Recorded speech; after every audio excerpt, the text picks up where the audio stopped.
नमस्कार दोस्तों, कैसे हैं आप सभी लोग। तो मैं आ गया हूं एक नया लेटेस्ट अपडेट और एक नई वीडियो लेकर आप सबके बीच।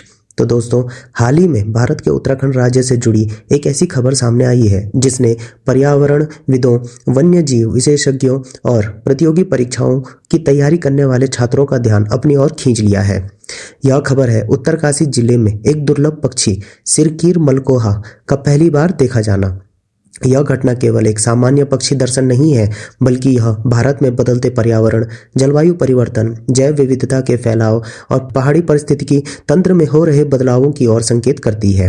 सिरकीर मलकोहा, जिसे हिंदी में आमतौर पर सिरकीर मलकोहा कहा जाता है, आमतौर पर भारत के मैदानी इलाकों और निचले वन क्षेत्रों में पाया जाता है। इसका पहाड़ी क्षेत्र, विशेष रूप से उत्तरकाशी जैसे ऊंचाई वाले जिले में दिखना वैज्ञानिक दृष्टि से अत्यंत महत्वपूर्ण माना जा रहा है। उत्तरकाशी जिला उत्तराखंड का एक हिमालय क्षेत्र है जो गंगा और यमुना नदियों के उद्गम क्षेत्र के रूप में जाना जाता है।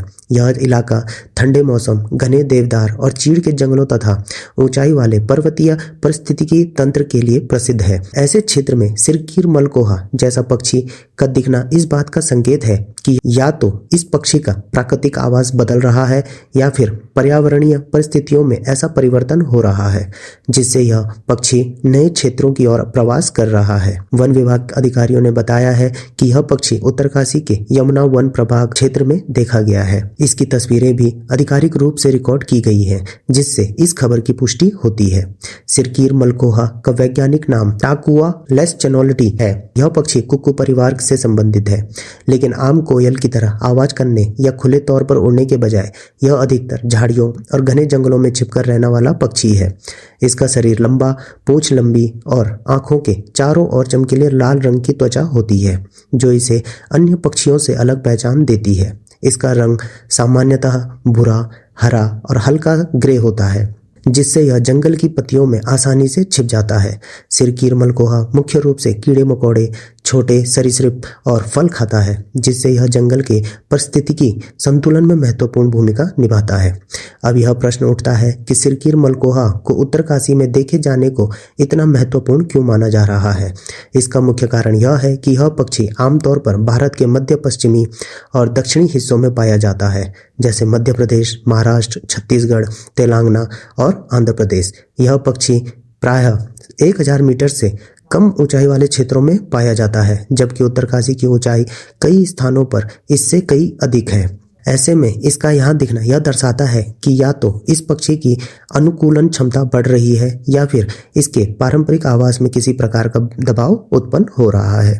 पर्यावरण विशेषज्ञों के अनुसार इस तरह की घटनाएं जलवायु परिवर्तन से भी जुड़ी हो सकती है। पिछले कुछ वर्षों में हिमालय क्षेत्रों में तापमान की वृद्धि, मौसम पैटर्न के बदलाव और वनस्पति में परिवर्तन देखा गया है।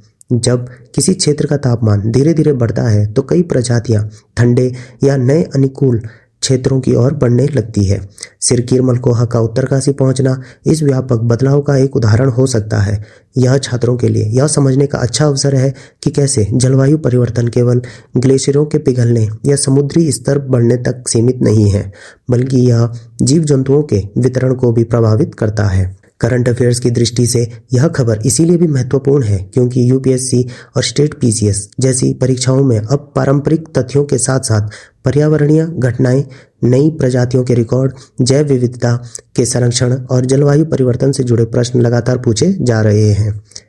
सिरकीर मलकोहा का उत्तरकाशी में दिखना एक संभावित प्रश्न बन जाता है, जैसे हाल ही में उत्तरकाशी में पहली बार देखा गया दुर्लभ पक्षी कौन सा है, या सिरकीर मलकोहा किस प्रकार के आवास में सामान्यतः पाया जाता है। इस प्रकार के प्रश्न प्रीलिम्स और मेंस दोनों में पूछे जा सकते हैं। इसके अलावा यह खबर भारत के वन संरक्षण प्रयासों की सफलता को भी दर्शाती है। यदि किसी क्षेत्र में नई या दुर्लभ प्रजातियां देखने को मिलती हैं तो इसका अर्थ है कि उस क्षेत्र का पारिस्थितिकी तंत्र अभी भी जीवंत है। उत्तराखंड में वन विभाग द्वारा संरक्षित क्षेत्रों, वन्यजीव निगरानी और जैव विविधता संरक्षण के प्रयासों का सकारात्मक परिणाम भी इस घटना के रूप में देखा जा सकता है। छात्रों को यह समझना चाहिए कि संरक्षण केवल बाघ या हाथी जैसे बड़े जानवरों तक सीमित नहीं है, बल्कि पक्षियों और छोटे जीवों का संरक्षण भी उतना ही महत्वपूर्ण है। सिरकीर मलकोहा कि यह पहली रिकॉर्डिंग भविष्य में और भी शोध का रास्ता खोलती है। वैज्ञानिक अब यह अध्ययन कर रहे हैं कि क्या यह पक्षी यहाँ अस्थायी रूप से आया है या धीरे धीरे यह क्षेत्र इसकी स्थायी आवाज बन सकता है। यदि भविष्य में इस पक्षी की संख्या उत्तरकाशी या आसपास के क्षेत्रों में बढ़ती है तो यह हिमालय पारिस्थितिकी तंत्र में हो रहे दीर्घकालिक बदलावों का संकेत होगा। यह जानकारी न केवल वैज्ञानिकों के लिए बल्कि नीति निर्माताओं और पर्यावरण योजनाकारों के लिए भी महत्वपूर्ण होगी। छात्रों के लिए यह विषय इसीलिए भी लाभकारी है क्योंकि यह एक साथ कई सिलेबस टॉपिक्स को जोड़ता है। जैव विविधता, पर्यावरण संरक्षण, जलवायु परिवर्तन, करंट अफेयर्स और भारत का भौगोलिक ज्ञान। जब किसी परीक्षा में प्रश्न आता है तो केवल तथ्य जानना पर्याप्त नहीं होता बल्कि उसके पीछे का कारण और प्रभाव समझना भी जरूरी होता है। सिरकीर मलकोहा का उत्तरकाशी में दिखना इसी तरह का एक बहुआयामी विषय है। अंत में कहा जा सकता है कि उत्तरकाशी में सिरकीर मलकोहा का पहली बार दिखना एक छोटी सी खबर लग सकती है, लेकिन इसके निहितार्थ बहुत बड़े हैं। यह घटना हमें यह सोचने पर मजबूर करती है कि हमारा पर्यावरण किस दिशा में जा रहा है।